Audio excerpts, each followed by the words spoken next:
Hi everyone, my name is Lee Young and I am the history librarian here at the Reuther Library at Wayne State University. This presentation is to help students of Dr. Eric Ashe's Britain in the Age of Empire class understand what primary sources are so that you can better use them in your history research.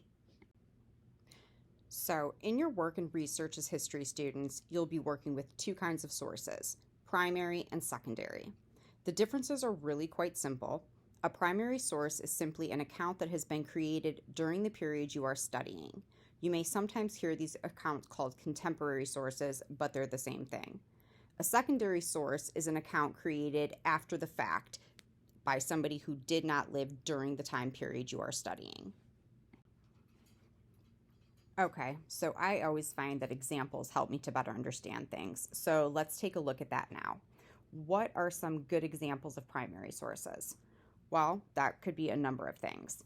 For instance, if you were researching the Jacobite Rising of 1745, you may find that a letter written to the Duke of Cumberland would be a helpful primary source if you wanted to understand the military tactics of those battles. Or a diary written by an ordinary citizen during the period of the Rising could help to give you an idea of the social history of that time. But remember, primary sources do not always have to be written accounts. So another good example is a map that was drawn up during the 18th century, which could help give you an idea of the location of the battles and also how borders have changed over the last 250 years. All of these are really good examples of primary sources that you could encounter during your study of 18th century Britain. Now let's take a look at some examples of secondary sources. The most obvious source is your textbook for class.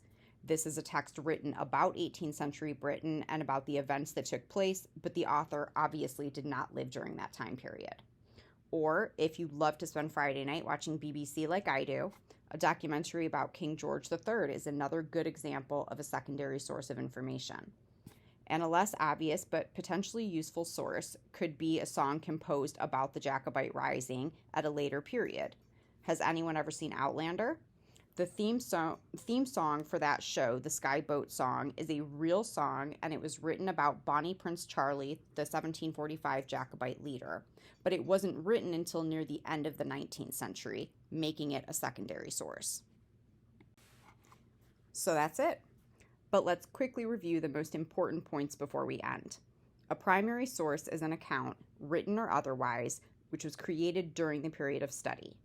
A secondary source is written about a time in history by someone who did not live during that time or experience the events themselves. I hope that this tutorial was useful and that you all have left with a better understanding of what primary sources are and why you especially need them for your research as history students.